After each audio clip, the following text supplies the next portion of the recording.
I am Amanda, 35 years old, and I never thought my mother-in-law Eleanor would break my daughter Zoe's heart so completely.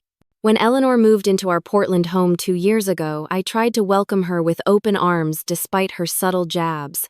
But at the joint 13th birthday celebration for Zoe and her cousins, Eleanor revealed her true feelings with a single devastating sentence that left my daughter in tears.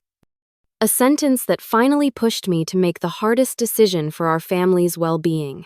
Before I continue this story, let me know where you are watching from in the comments and hit that subscribe button if you want to hear more about standing up for your family.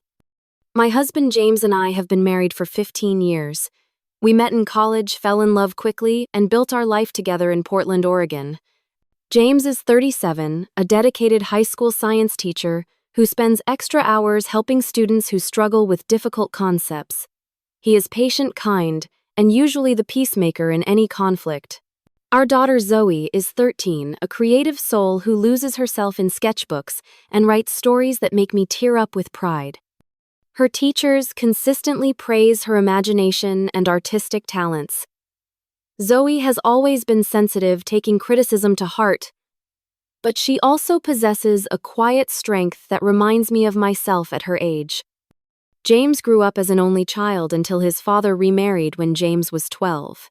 That marriage brought a half-brother Thomas into the picture. Though they grew up in separate households, James and Thomas maintained a decent relationship over the years. Thomas is now married to Heather, and they have 14-year-old twins, Lucas and Ava. The twins attend a private school across town and are involved in numerous extracurricular activities that Thomas and Heather proudly share on social media. Eleanor, my mother-in-law, became a widow 3 years ago when James's father passed away from a heart attack. After selling her house to pay off medical debts, she claimed financial difficulties and needed a place to stay. James immediately offered our home, and though I had reservations, I agreed. Family helps family, right? We renovated our guest room with fresh paint, new curtains, and comfortable furniture to make Eleanor feel welcome. We adjusted our routines, our dinner menus, and even our weekend plans to accommodate her. Our home is a modest 2-story suburban house with 4 bedrooms, a spacious backyard, and a converted garage that serves as my office. I work as a part-time graphic designer, taking freelance projects that allow me to be home when Zoe returns from school. It is not a mansion by any means, but we have made it comfortable and filled it with love. The first warning signs of Eleanor's favoritism appeared within months of her arrival. When Thomas brought the twins over for Sunday dinners, Eleanor would save special treats for Lucas and Ava but conveniently forget to include Zoe. She remembered every detail about the twins' school events but would claim forgetfulness when Zoe mentioned her upcoming art show or writing competition. These were small things, easily dismissed, but they formed a pattern that grew increasingly difficult to ignore. Zoe tried so hard to connect with her grandmother. She would bring her artwork to show Eleanor, hoping for praise or simply acknowledgement. "Grandma, look what I painted in art class today," she would say, holding out a watercolor landscape that showed remarkable talent for her age. Eleanor would glance up from her phone, murmur something like, "That is nice, dear," and return to scrolling. But when Lucas showed her his science fair project or Ava mentioned her dance recital, Eleanor's face would light up with genuine interest. "Tell me everything," she would say, giving them her full attention. I tried addressing the issue subtly with James several times. "Have you noticed how your mother treats the kids differently?" I would ask after Eleanor had retired to her room for the evening. James would sigh and run his hand through his hair. "Mom is still adjusting to living with us. She will come around eventually," he would say. Or, "You are reading too much into things. Mom just connects more easily with the twins because they are into sports like Dad was." I would let it drop, not wanting to create tension, but the knot in my stomach grew tighter with each dismissal. Financially, we were comfortable but careful with our money. James's teaching salary and my freelance work provided enough for our needs, but after helping Eleanor move in and covering some of her ongoing expenses, our savings had taken a hit. We were not struggling, but extravagant purchases required planning and budgeting. Eleanor contributed minimally to household expenses, claiming her Social Security barely covered her personal needs and medications. We never asked to see her financial statements, taking her word out of respect. Thomas and Heather, on the other hand, both worked high-paying corporate jobs. They lived in an exclusive neighborhood, took luxury vacations, and rarely hesitated to buy the latest gadgets or designer clothes for the twins. I never begrudged them their success, but I sometimes noticed Eleanor making comparisons that left Zoe feeling inadequate. "Lucas and Ava are going to Europe this summer," she would announce at dinner. "Is not it wonderful that Thomas can provide such cultural experiences for his children?" The implication that we were somehow failing Zoe by not matching these opportunities hung in the air, unspoken but palpable. Despite these undercurrents of tension, we maintained regular family gatherings. Monthly dinners, holiday celebrations, and casual weekend visits kept the extended family connected. Thomas and Heather were pleasant enough if somewhat preoccupied with their own achievements, and the twins were typical teenagers absorbed in their phones and friend dramas. Zoe often felt overshadowed in these gatherings but would find quiet corners to sketch or read occasionally, trying to engage her cousins in conversation with mixed success. As Eleanor's stay extended from months into years, the dynamic became our new normal. I learned to shield Zoe from the most hurtful comparisons. James continued to make excuses for his mother's behavior, and Eleanor settled comfortably into her role as the matriarch who subtly dictated the emotional temperature of our home. The delicate balance we maintained was precarious, but I believed we could manage it for James's sake, and, out of respect for family bonds, I had no idea that a single birthday celebration would shatter that balance completely and force us all to confront the truth we had been avoiding. By coincidence, Zoe and the twins all had birthdays within the same month. Zoe's fell on the 10th, Lucas and Ava's on the 25th. For years we had celebrated separately, but this year, with all three kids turning 13, Eleanor suggested a joint party. "It would be so much more efficient," she said one evening as we cleared the dinner table. "And the children are entering their teenage years. It should be special." James thought it was a great idea, and even I had to admit the practical benefits. One venue, one cake order, one set of decorations, and everyone in the family could attend without juggling multiple weekends. I took charge of the planning, booking the community center near our house for the Saturday between the actual birthdays. I ordered a custom 3-tier cake with different flavors to suit each child's preference: chocolate for Zoe, vanilla for Lucas, and red velvet for Ava. I designed and sent digital invitations to family, friends, and classmates. I even created a shared online document where we could all contribute ideas for activities and food. Thomas and Heather agreed to handle the beverages and photography, while James volunteered to manage the games and music. Zoe was especially excited about finally becoming a real teenager. She had been waiting for this milestone, talking about it for months. "Mom, when I turn 13, can I redecorate my room?" "Nothing childish anymore," she asked one morning while getting ready for school. I agreed, and we spent evenings looking at paint samples and browsing online for affordable furniture that would transform her space from child to teen. She had also mentioned needing a new phone, as her old one was barely functioning with a cracked screen and battery that died by lunchtime. It was not a frivolous request, but something she genuinely needed for school projects and staying connected with friends. 2 weeks before the party, I took Eleanor shopping for decorations. We were comparing prices on streamers and balloons when she suddenly checked her watch and said, "I need to run a quick errand. I will meet you at the food court in an hour." I thought nothing of it until later that afternoon when I overheard her on the phone with Thomas. "Yes, I got them both. The newest model, just as we discussed. They are going to be so surprised," she said in a hushed tone that immediately piqued my curiosity. When she noticed me in the doorway, she quickly ended the call. "Just finalizing some birthday details with Thomas," she explained with a dismissive wave. That evening, during our family dinner, Zoe shared her birthday wish list.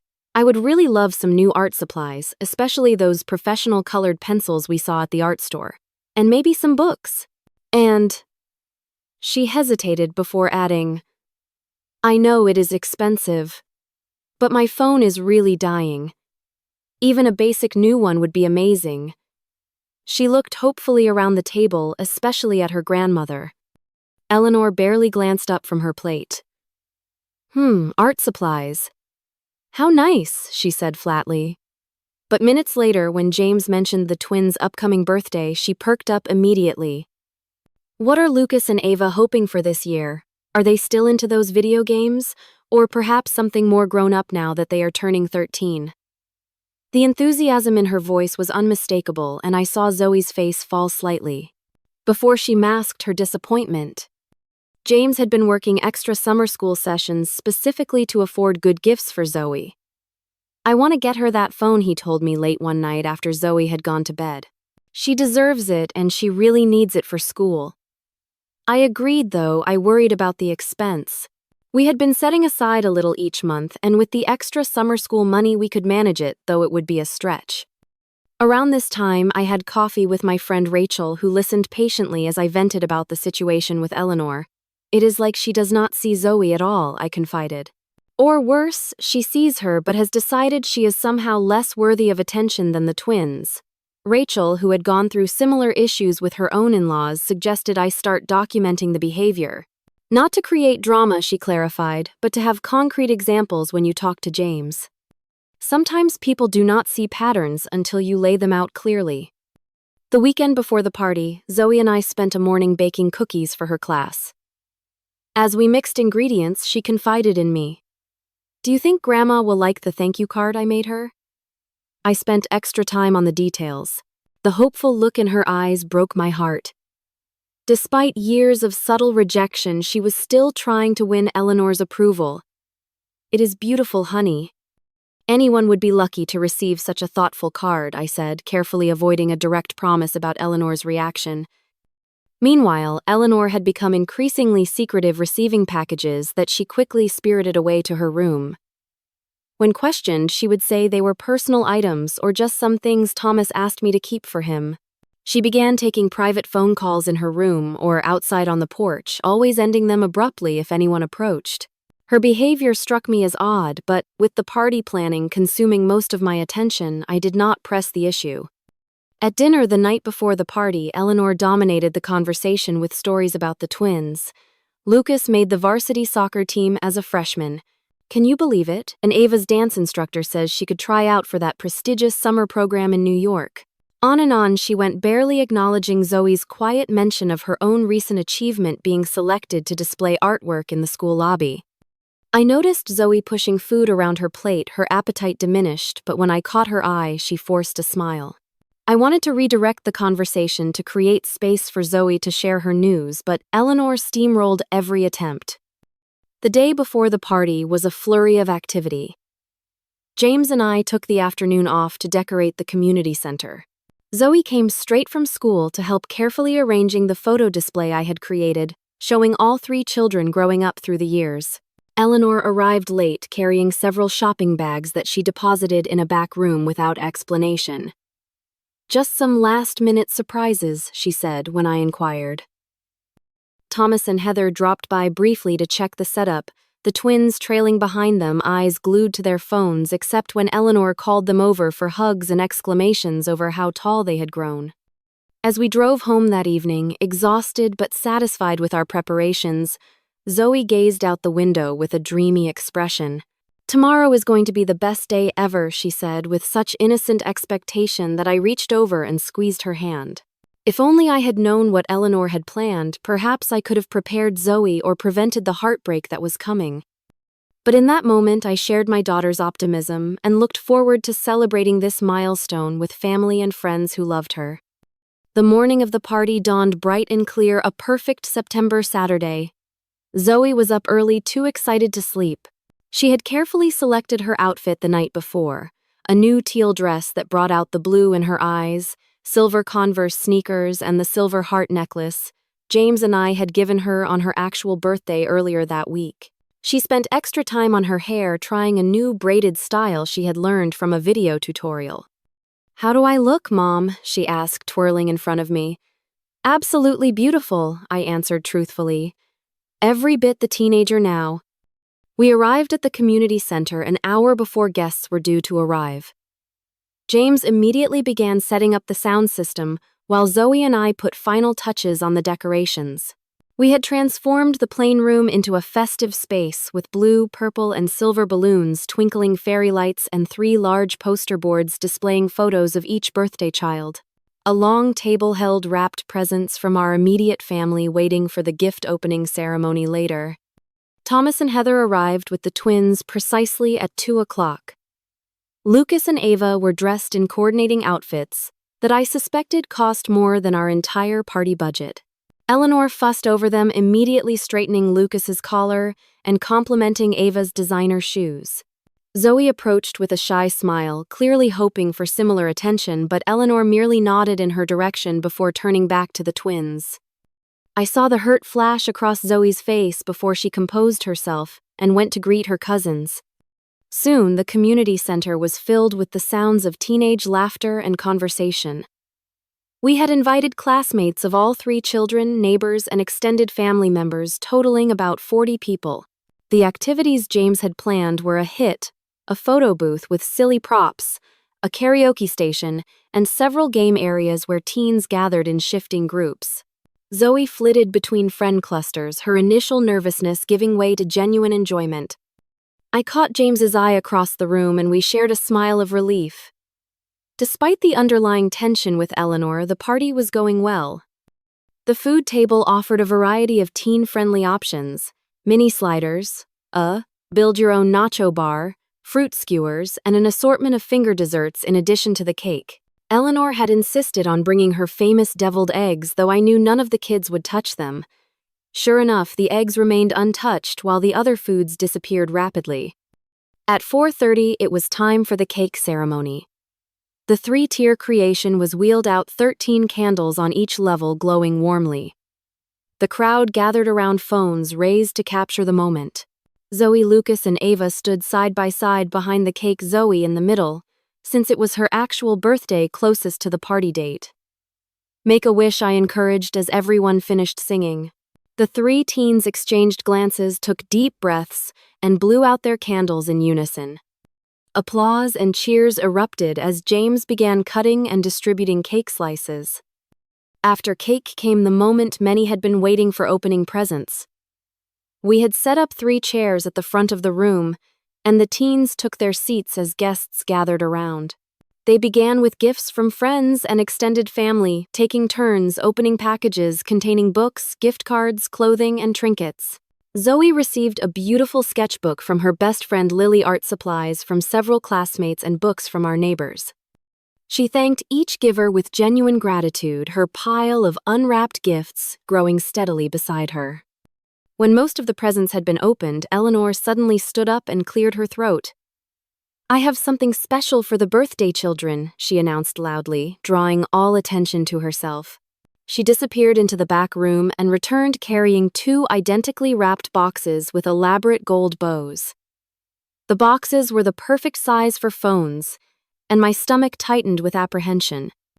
"For my darling grandchildren on this special birthday," Eleanor proclaimed, handing the packages to Lucas and Ava with flourish.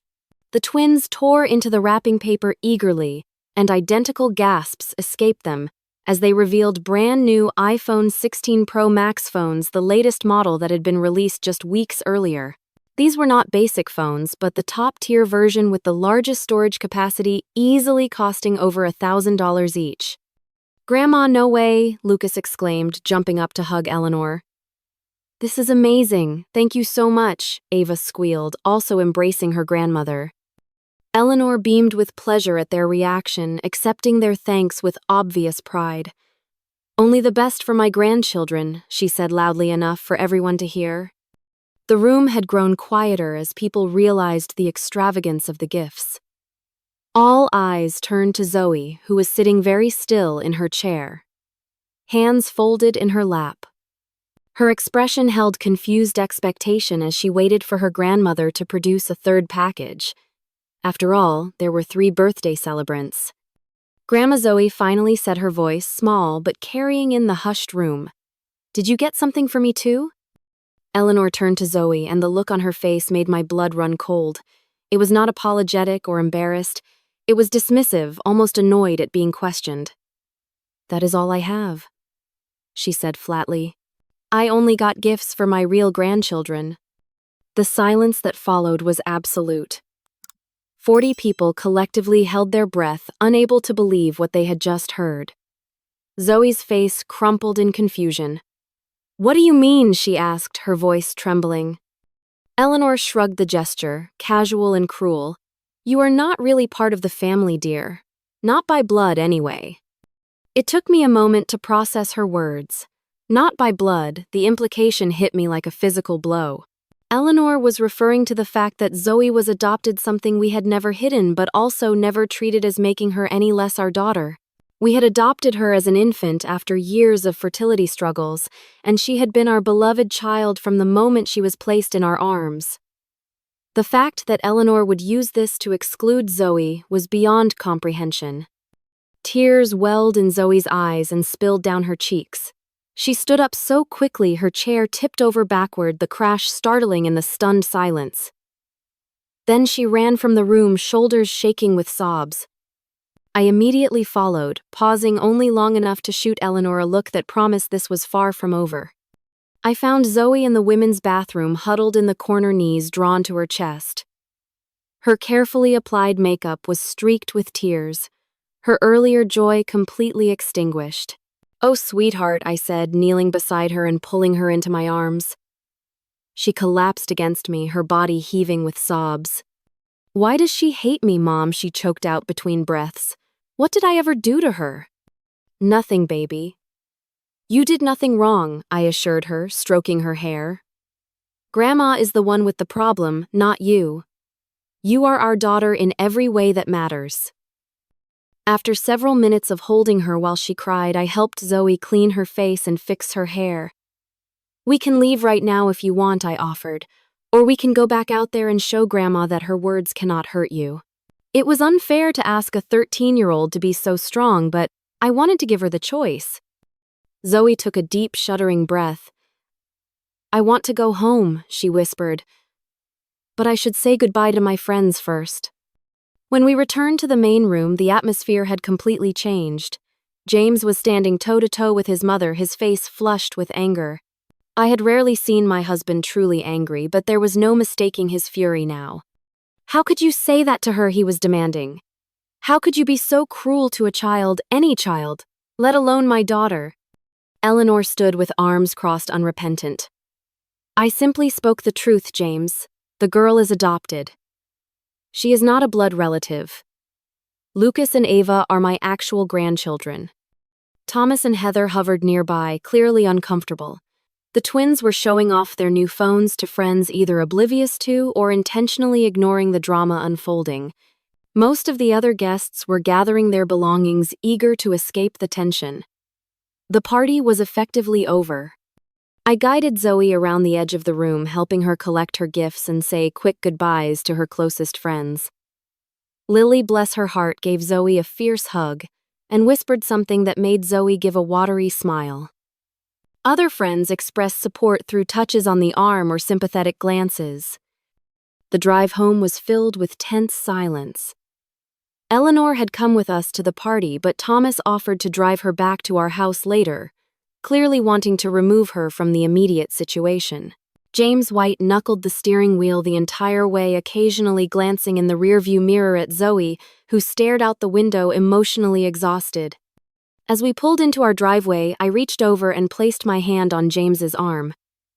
"We need to talk about what happens next," I said quietly. He nodded, his expression grim. We both knew that everything had changed, and there was no going back to pretending all was well. Eleanor had shown her true colors in the cruelest possible way, and now we had to deal with the fallout. That evening, Zoe retreated to her room immediately after we arrived home, locking the door behind her. Despite my gentle knocking and offers of comfort food, she remained sequestered, only texting that she wanted to be alone. I respected her need for space while keeping an ear out for sounds of distress. James and I withdrew to our bedroom for a heated discussion about his mother. "I cannot believe she would say something so heartless," I said, pacing the floor, while James sat on the edge of our bed, head in his hands. "Actually, I can believe it. The signs have been there all along, but this was beyond anything I could have imagined." She is getting older, James said weakly. Maybe she did not mean it the way it sounded. I stopped pacing and stared at him incredulously. Are you serious right now? I only got gifts for my real grandchildren. You are not really part of the family. How exactly was she not meaning that the way it sounded, James? Please enlighten me. He sighed deeply, shoulders slumping. I know. It was inexcusable. She is my mother, Amanda. I have never seen her act like this before. Really, never. I challenged him. What about last Christmas when she gave the twins those expensive gaming systems and got Zoe a $5 journal from the dollar store? Or when she drove 2 hours to watch Lucas's baseball tournament but claimed she was too tired to attend Zoe's art show that was 10 minutes away? Or how about all the times she has forgotten Zoe's food preferences but remembers the twins' favorite snacks in detail? This has been happening for years, James. The only difference is that today she said the quiet part out loud. James was silent for a long moment, processing my words. I guess I did not want to see it, he finally admitted. It was easier to make excuses than to admit my mother could be so prejudiced. Around 11 o'clock, I heard soft crying from Zoe's room and knocked gently on her door. Sweetheart, can I come in? After a moment, the lock clicked and I entered to find her curled up on her bed, clutching the stuffed rabbit she had long ago claimed was too babyish but never quite got rid of. I sat beside her and stroked her hair, waiting for her to speak. Why does not Grandma love me, Mom? She finally asked the question, piercing my heart. Is it because I am not really yours? Listen to me, I said firmly, tilting her chin up to meet my eyes. You are really ours in every way that matters. Biology does not make a family, love does. Grandma is wrong, completely wrong. Her inability to see that says everything about her and nothing about you. Zoe nodded, but I could tell my words, though appreciated, could not fully heal the wound Eleanor had inflicted. We talked until she fell asleep, exhausted from the emotional day. I tucked the blanket around her and kissed her forehead before quietly leaving the room. The next morning, Eleanor acted as if nothing unusual had happened. She came downstairs for breakfast, complained that the coffee was too strong, and asked what was planned for the day, as if the previous day's party had been a complete success. James and I exchanged glances over our mugs, silently communicating that a confrontation was inevitable. Mom, James began setting down his coffee. We need to talk about what you said to Zoe yesterday. Eleanor waved her hand dismissively. Oh, is she still upset about that?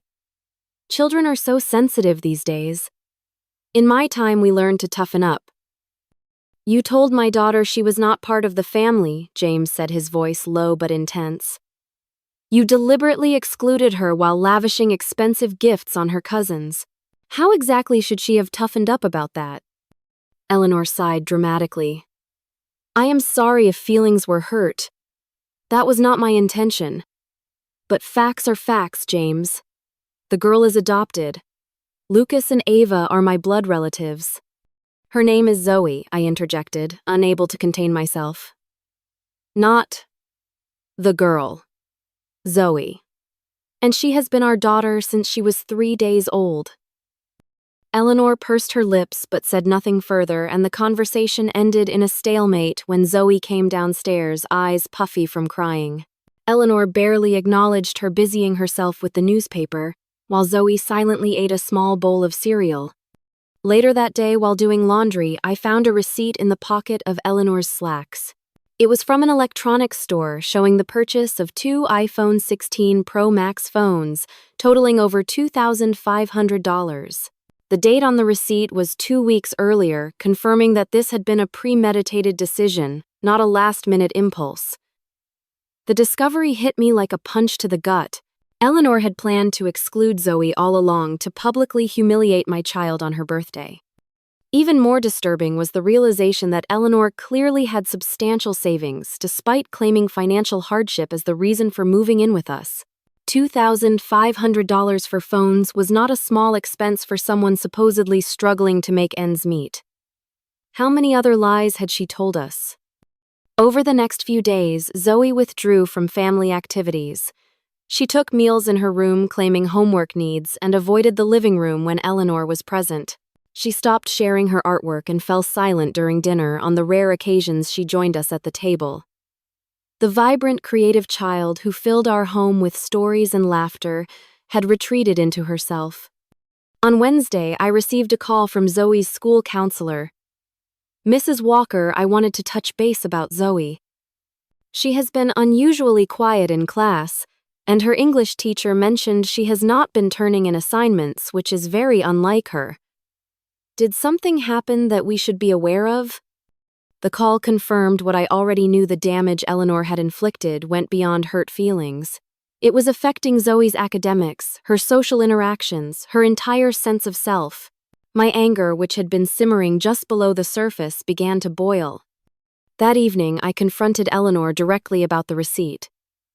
"You spent over $2,000 on phones for the twins, but could not get anything for Zoe. And all this time you have claimed you can barely afford your medications." Eleanor's face hardened. "My money is my business, Amanda. I can spend it how I choose. And I choose to spend it on my actual grandchildren. While living rent-free in our home," I pointed out, "eating food we buy, using utilities we pay for." "James invited me to live here," she countered. "If you have a problem with that arrangement, perhaps you should discuss it with your husband." James, who had been increasingly quiet as he processed his mother's true nature, was starting to see the situation more clearly. That night, he admitted, "I think Mom has been manipulating us, using her supposed financial problems to gain sympathy while hoarding her money for things she actually wants to spend on, like spoiling the twins." The tension in our household grew thicker by the day. Eleanor began making pointed comments about my parenting, my cooking, even my appearance. "No wonder Zoe is so sensitive with you coddling her constantly," she remarked during dinner. "Or perhaps if you spent more time teaching Zoe proper manners instead of encouraging all that art nonsense, she would fit in better with proper society." The final straw came 1 week after the party. Zoe had reluctantly joined us for dinner, pushing food around her plate, while Eleanor dominated the conversation with news about Thomas's recent promotion. When Zoe politely asked to be excused, Eleanor scoffed, running away again. "You are too sensitive, just like your mother. It is no wonder you struggle to be accepted." Zoe's eyes filled with tears as she fled the table. James immediately stood up, napkin thrown down. "That is enough, Mom. You have gone too far." Eleanor looked genuinely surprised at his reaction. "I was merely making an observation. The girl needs to develop a thicker skin if she is going to survive in this world." As James followed Zoe upstairs to comfort her, I remained at the table staring at my mother-in-law. A calm clarity descended over me. This woman was toxic, and she was poisoning our home, our family, and most importantly, my child's sense of self-worth. Something had to change, and it needed to happen immediately. That night, I could not sleep. I lay awake beside James, my mind racing through options and scenarios. Around 3 in the morning, I slipped out of bed and went downstairs to the kitchen, opening my laptop at the table. I spent hours researching emotional abuse, family boundaries, and the impact of toxic relationships on children's development. Everything I read confirmed what my heart already knew. Allowing Eleanor to continue undermining Zoe's sense of belonging would cause long-term damage to my daughter's emotional well-being. When James came downstairs at 6:30, he found me still at the kitchen table, multiple browser tabs open and notes scribbled on a legal pad. "You have been up all night," he observed, concern etching his features. "James, we need to talk about your mother," I said directly. "This situation is not sustainable. The impact on Zoe is too severe." He nodded slowly, pouring himself coffee before joining me at the table. "I know. I have been thinking about it too. What she said at the party, and then again last night. It is inexcusable." "It is more than that," I pointed out.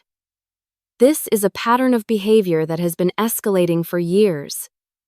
The party incident was just the most public and blatant example. If we do not act now, Zoe will internalize the message that she is somehow less worthy of love and belonging because she is adopted." James closed his eyes briefly, pain crossing his face. What do you suggest we do? Your mother needs to leave our home, I said firmly. I know she is your mother, and I know this is difficult, but our primary responsibility is to our daughter. To my relief, James did not argue. You are right, he admitted. I have been torn between loyalty to my mother and protecting Zoe. But seeing how much this is hurting our daughter, there is really no choice. Zoe has to come first. We spent the next hour outlining a plan. James would go to work as usual, not wanting to alert Eleanor to the coming confrontation. I would call in sick to my freelance job, explaining to my client that a family emergency had arisen. After Zoe left for school, I would have the necessary conversation with Eleanor. Before implementing our plan, I called my own mother for advice and support. Mom had always been a voice of reason in difficult situations, and today was no exception. You are doing the right thing, Amanda, she assured me. No child should feel unwelcome in their own home, especially by a grandparent who should be a source of unconditional love. Be firm but calm. This is about Zoe's well-being, not about punishing Eleanor, though God knows the woman deserves it. After ending the call, I waited until Eleanor left for her weekly grocery shopping trip. The temporary reprieve from her presence allowed me to gather my thoughts and prepare mentally for the confrontation ahead. I reflected on my own childhood experiences with my maternal grandmother, a critical woman who had made me feel constantly inadequate. I had vowed never to let Zoe experience that kind of emotional manipulation, yet here we were, with history repeating itself in my own home. At 11 o'clock, Eleanor returned with several shopping bags. I helped her unload groceries, making casual conversation about the weather and local news. Once everything was put away, I suggested we sit down with coffee. There is something important we need to discuss, I said, keeping my tone neutral. Eleanor followed me to the kitchen table, an expression of mild curiosity on her face. I placed a mug of coffee in front of her exactly as she liked it, with 1 sugar and a splash of cream. I took a seat across from her, hands wrapped around my own mug to stop them from shaking. Eleanor, I began calmly, I want to talk about what happened at the birthday party and the comments you have been making to Zoe. She rolled her eyes slightly. Are we still on that? I thought we had moved past it. No, we have not moved past it, I said firmly. What you said deeply hurt Zoe. Telling her she is not part of the family because she is adopted was cruel and untrue. I merely stated a fact, Eleanor replied, sipping her coffee. The girl is not biologically related to me. Lucas and Ava are. It is a simple matter of genetics. Zoe is our daughter in every way that matters, I countered. Family is about love and commitment, not just DNA. And even if you privately held that outdated view to announce it publicly at her birthday party, while giving expensive gifts to her cousins, was deliberately hurtful. Eleanor's expression hardened. Children today are coddled too much. In my day, we learned to accept reality without all this emotional hand-holding. This is not about coddling, I said, my voice still controlled despite my rising anger. This is about basic respect and kindness, which you have consistently failed to show Zoe. Perhaps if you had raised her differently, she would not be so sensitive, Eleanor sniffed. Though, I suppose given her unknown background, certain tendencies are to be expected. I took a deep breath, counting silently to 5 before responding. What exactly do you mean by that? Eleanor leaned forward, apparently pleased to have provoked a reaction. Let us be honest, Amanda. I never thought James should have married you to begin with. You come from a completely different social background than our family. And then to adopt a child of unknown origin instead of continuing to try for a biological child, well, it was not what I would have advised. The mask had finally dropped completely. I stared at her, momentarily speechless at the naked prejudice in her words. Unknown origin. Zoe's adoption was fully documented and legal. We know her birth mother's medical history and background. Those other children have proper breeding. Eleanor continued, warming to her topic now that she had an audience. Good stock on both sides. Thomas married appropriately, and their children reflect that good judgment. It was as if a fog had lifted, revealing the full extent of Eleanor's classist, prejudiced worldview. All the subtle digs, the coincidental oversights, the lavish praise for the twins, contrasted with criticism for Zoe, suddenly made perfect sense. This was not just about adoption, but about Eleanor's perception of social class and appropriate family connections. "Your granddaughter is a kind, creative, intelligent person," I said, my voice now steely with controlled anger. "The fact that you cannot see her value because you are fixated on some outdated notion of breeding says everything about your character and nothing about hers." Eleanor's mouth tightened into a thin line.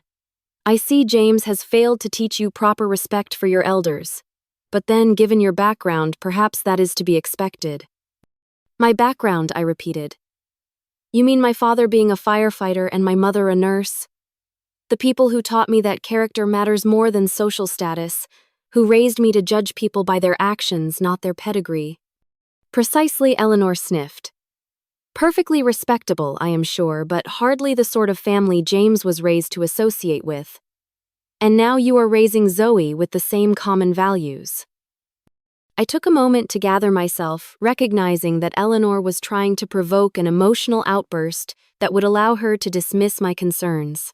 "Eleanor," I said, "finally, I am going to ask you directly. Will you apologize to Zoe for what you said at the party and commit to treating her with the same respect and affection you show Lucas and Ava?" Eleanor's response was immediate and unapologetic. "I have nothing to apologize for.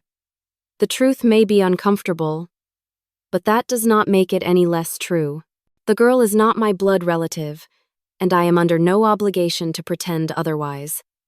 I nodded slowly, having received the answer I expected but still hoped against.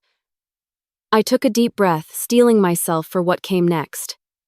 "In that case, I need you to pack your things and leave our home. You have 24 hours. Eleanor's eyes widened in genuine shock. "Excuse me." "You have 24 hours to pack your belongings and find other accommodations," I repeated, my voice calm but firm. "This is not negotiable." "This is James's house too," she sputtered. "You cannot make this decision alone." "James and I have already discussed this," I informed her. "He agrees that your presence is harmful to Zoe, and that you need to leave." "This is absurd. Where am I supposed to go on such short notice?" "You have options," I said. "Thomas has a guest room. Or you could use some of that money you spent on iPhones to get a hotel until you find an apartment. The choice is yours, but either way, you will not be living here after tomorrow morning." Eleanor's face flushed with anger. "You cannot throw me out. I am an elderly woman. You are a 67-year-old woman in excellent health who has been taking advantage of our hospitality while secretly hoarding money and emotionally abusing our daughter," I corrected her.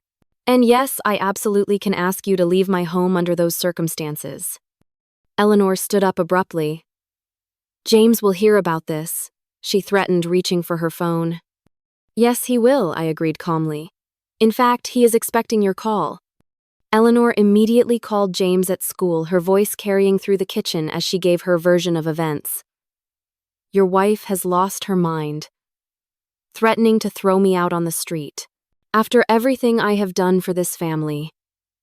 I continued calmly sipping my coffee, mentally preparing for the next phase of the confrontation. 20 minutes later, James walked through the front door, having left school early to address the situation. Eleanor rushed to him, relief evident on her face. "Thank goodness you are here," she said. "Amanda has been making ridiculous demands and threats. She seems to think she can evict me from your home with just 24 hours' notice." James looked from his mother to me, his expression serious. "Let us all sit down and talk this through," he suggested, leading us to the living room. Once seated, he turned to Eleanor. "Mom, Amanda told me about your conversation. Is it true that you said Zoe is not really family because she is adopted?" "I merely stated the obvious," Eleanor defended. "The girl is not my biological grandchild. I cannot be expected to feel the same connection to her as I do to Lucas and Ava."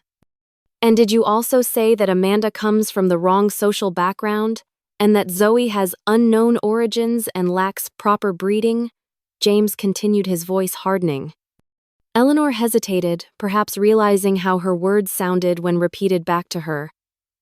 I might have expressed some concerns about maintaining certain family standards, she hedged. Every grandmother wants the best for her family line. James shook his head slowly. The best for our family would be having a grandmother who loves all her grandchildren equally and does not rank their worth based on biology or perceived social status. Eleanor's eyes filled with strategic tears. You are taking everything out of context, she whimpered. I am an old woman who occasionally speaks too directly. Surely you would not throw your own mother out over a misunderstanding.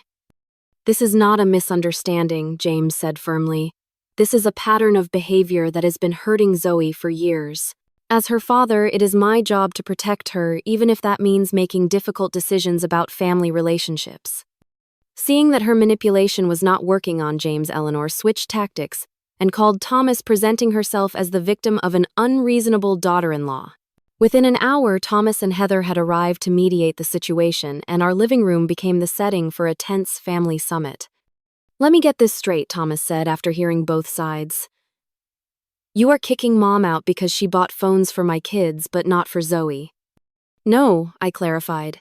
We are asking Eleanor to leave because she publicly humiliated Zoe by announcing she is not really family because she is adopted and has continued to make hurtful comments that undermine Zoe's sense of belonging and self-worth. Thomas looked uncomfortable, glancing at his mother. Mom, did you really say that? I might have expressed myself poorly, Eleanor admitted, dabbing at her eyes with a tissue. But I never meant to hurt anyone. You know how much I love all my grandchildren. Actually, that is the problem, James interjected. You do not love all your grandchildren. You consistently favor Lucas and Ava while treating Zoe as an afterthought at best and an interloper at worst. Heather, who had been silent until now, suddenly spoke up. Eleanor, I have noticed it too, she said quietly. The way you talk about the kids is very different. You praise everything Lucas and Ava do, but you rarely acknowledge Zoe's achievements. Thomas looked surprised at his wife's intervention, but Eleanor was indignant. So now everyone is ganging up on me. After everything I have done for this family? What exactly have you done? Mom James asked. You have lived rent-free in our home for 2 years, contributed minimally to household expenses, claiming financial hardship, all while apparently having enough savings to spend thousands on gifts for the twins. The conversation continued in circles, with Eleanor alternating between defensive justifications and tearful appeals to family loyalty. Thomas initially tried to defend his mother, but gradually came to understand the gravity of the situation as more details emerged. I did not know about any of this, he admitted. The things Mom says when we are not around. It is not okay. After nearly 2 hours of discussion, Thomas offered a compromise. Mom can stay with us temporarily while she looks for her own place, he suggested.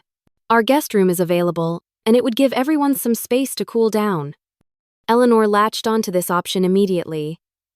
Yes, that would be best. I can stay with Thomas and Heather until this blows over and Amanda comes to her senses. This is not about coming to my senses, I stated firmly. This is a permanent boundary. Eleanor is welcome to visit our home in the future if she demonstrates genuine change and offers a sincere apology to Zoe, but she will not be living with us again. Eleanor scoffed. Fine. I will apologize if that is what it takes to stay.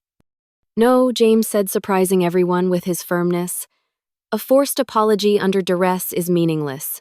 This is not about saying the right words to get what you want. This is about genuinely recognizing that your behavior has been harmful and making real changes. By late afternoon, practical arrangements were being discussed. Thomas would help Eleanor pack and move her belongings the following day. Eleanor would stay with Thomas and Heather while looking for an independent living situation. James made it clear that financial support from us would be minimal going forward, given Eleanor's apparent ability to make significant purchases on her own. As Thomas, Heather, and Eleanor prepared to leave, Zoe returned home from school, stopping short in the doorway at the sight of the family gathering. Confusion crossed her face, followed by wariness, as she noticed Eleanor's tear-stained cheeks. What is going on? She asked, looking to James and me for explanation. I gestured for her to join us in the living room, and James and I explained the situation privately while Thomas kept Eleanor and Heather occupied in the kitchen. "Grandma is going to be moving out," James told her gently. "She is going to stay with Uncle Thomas and Aunt Heather for a while." "Because of what happened at the party," Zoe asked, her voice small.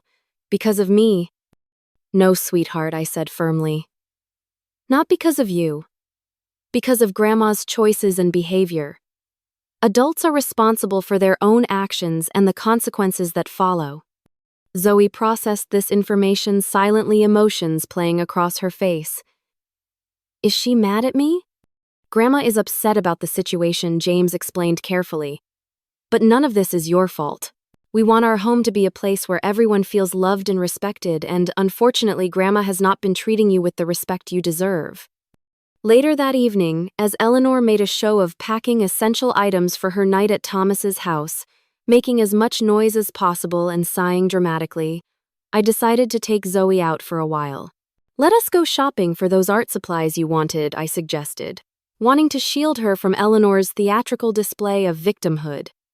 At the art supply store, I let Zoe choose whatever she wanted, from professional colored pencils to high-quality sketching paper. As we sat at an ice cream shop afterward, I took the opportunity to reinforce some important truths. "You know that family is not about blood, right?" I said, watching her methodically arrange her ice cream toppings. "It is about love and commitment and showing up for each other every day." Zoe nodded slowly. "I know. It just hurts that Grandma does not see it that way. Some people, especially from older generations, have very rigid ideas about what makes a family," I explained. "But those ideas are outdated and frankly wrong. You are our daughter in every way that matters, and nothing anyone says can change that." Zoe was quiet for a moment, stirring her ice cream thoughtfully. "Do you think Grandma will ever change her mind about me?" I considered my answer carefully, wanting to be honest without crushing her hope entirely. "I do not know, sweetheart. People can change if they want to, but they have to recognize there is a problem first. What I do know is that we are not going to let anyone make you feel less valued or less loved, even if that person is family." As we drove home, Zoe seemed lighter somehow, as if a burden had been lifted. The process of healing was just beginning, but this first step, removing the source of ongoing hurt from our daily lives, already seemed to be having a positive effect. The next morning, tension hung in the air as Eleanor prepared for her final departure. Thomas arrived at 9 o'clock to help with her remaining belongings, bringing his SUV to transport her numerous boxes and suitcases. James had taken the day off work to oversee the process and provide moral support for Zoe, who remained subdued, but appeared more relaxed than she had in weeks. Breakfast was a stilted affair, with Eleanor picking at her food and making pointed comments about being cast out and abandonment in old age. James remained firm but respectful, refusing to engage with her attempts to trigger guilt.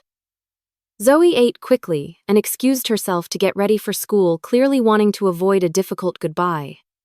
Before leaving, Zoe hesitantly approached her grandmother in the hallway. Despite everything, she was attempting to be the bigger person, a gesture that filled me with pride. "Goodbye, Grandma," she said softly. "I hope you will be comfortable at Uncle Thomas's house." Eleanor's response was cool, her lips pressed into a thin line. "Goodbye, Zoe," she said, with no term of endearment, no embrace, no sign of remorse. Even in this final moment, she could not bring herself to show warmth to the child she had hurt so deeply. Zoe's shoulders drooped slightly, but she lifted her chin and walked out the door to catch her bus dignity intact. James had a final conversation with his mother in the privacy of the guest room that had been her home for 2 years. I did not overhear their exchange, but when he emerged, his eyes were red-rimmed, but his posture was resolute. "She still does not really get it," he told me quietly. "She sees herself as the victim in all this.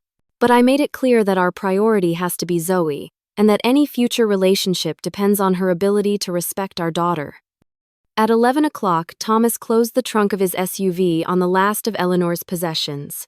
There were awkward handshakes and stiff hugs, promises to talk soon that everyone knew would be difficult to fulfill, at least initially. And then Eleanor was in the passenger seat, face set in an expression of martyred suffering, and Thomas was driving away the car, disappearing around the corner of our street. James, standing beside me on the porch, let out a long breath. I never imagined it would come to this, he admitted, having to choose between my mother and my daughter. I squeezed his hand. You did not choose between them. Your mother forced that choice through her own actions. You simply protected Zoe, which is exactly what a good father should do. As we returned inside, the house felt different immediately. It was as if a heaviness had lifted, an invisible cloud of tension dissipating now that its source had departed. I realized how much energy we had all been expending navigating around Eleanor's moods and prejudices, how careful we had become in our own home to avoid triggering her disapproval. That evening we had our first dinner as just the three of us in 2 years. No one commented on the empty chair, but conversation flowed more easily. Laughter returned to our table, and Zoe volunteered information about her day without being prompted, a small but significant change.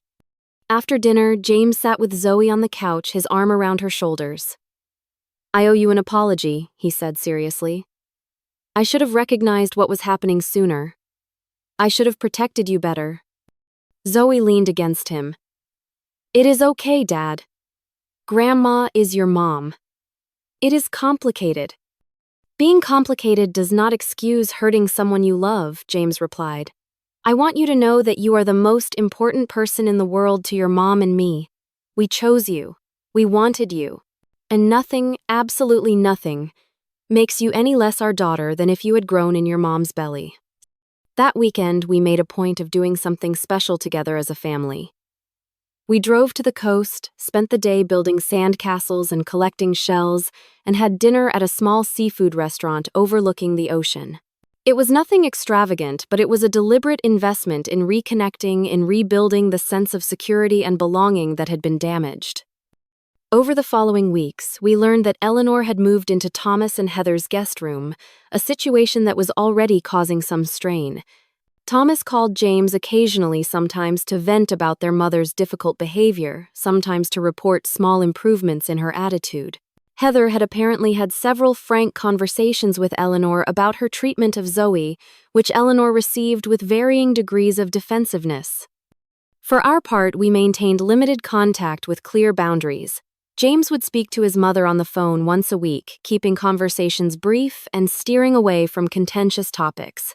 Zoe was not asked to participate in these calls, though the door was left open for her to do so if she ever wanted to. I spoke to Eleanor only when absolutely necessary, maintaining civil but distant relations. We began family therapy sessions to help process the experience, particularly for Zoe.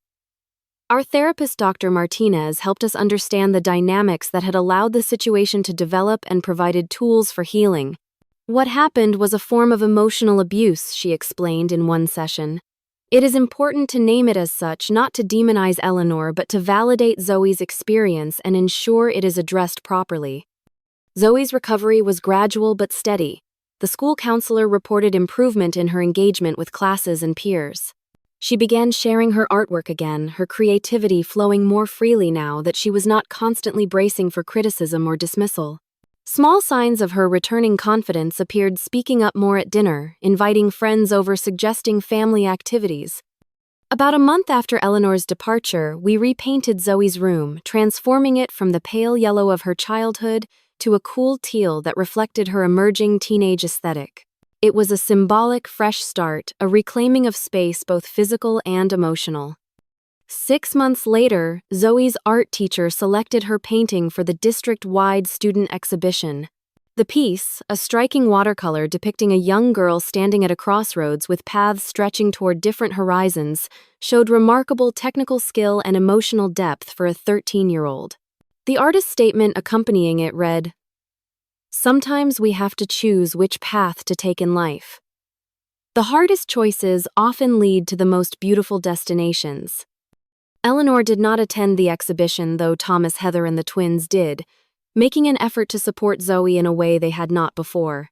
Perhaps seeing their grandmother's behavior through new eyes had shifted something in their understanding as well. The twins were surprisingly engaged, asking Zoe questions about her techniques and inspiration. Small steps toward a different kind of cousin relationship, one not defined by Eleanor's influence. As I watched Zoe confidently explaining her artwork to attendees, her face animated with passion for her creation, I reflected on the difficult journey we had navigated. The pain had been real, the confrontations uncomfortable, the family bonds strained. But in protecting Zoe, in standing firm against the subtle and not so subtle undermining of her worth, we had ultimately created space for her to flourish. "I know my worth now," Zoe told me one evening as we looked through her sketchbook together. "I know that family is about who loves you, not whose DNA you share." The wisdom in her young voice brought tears to my eyes. Through all the hurt, she had emerged with a stronger sense of self and a deeper understanding of what truly matters in relationships. Eleanor's rejection, painful as it was, had ultimately led to powerful lessons about standing up for oneself and recognizing toxic behavior even when it comes from family. Our story does not have a neat fairy tale ending. Eleanor has not had a dramatic change of heart or suddenly recognized the error of her ways. Family gatherings remain complicated, relationships are still being rebuilt and redefined. But our home is now a sanctuary again, a place of acceptance and love where Zoe can grow into herself without constantly seeking approval from someone incapable of giving it freely. The journey taught us all that protecting our children sometimes means making painful choices, setting difficult boundaries, and weathering the disapproval of others. It taught us that family is defined by love and commitment, not by biology or social expectations. Most importantly, it taught Zoe that she is worthy of respect and belonging exactly as she is. Have you ever had to stand up to a family member to protect someone you love? I would love to hear your stories in the comments below. And if this story resonated with you, please like and subscribe to hear more about navigating complex family dynamics and standing up for what is right. Thank you for listening, and remember that sometimes the family we choose is more important than the family we are born into.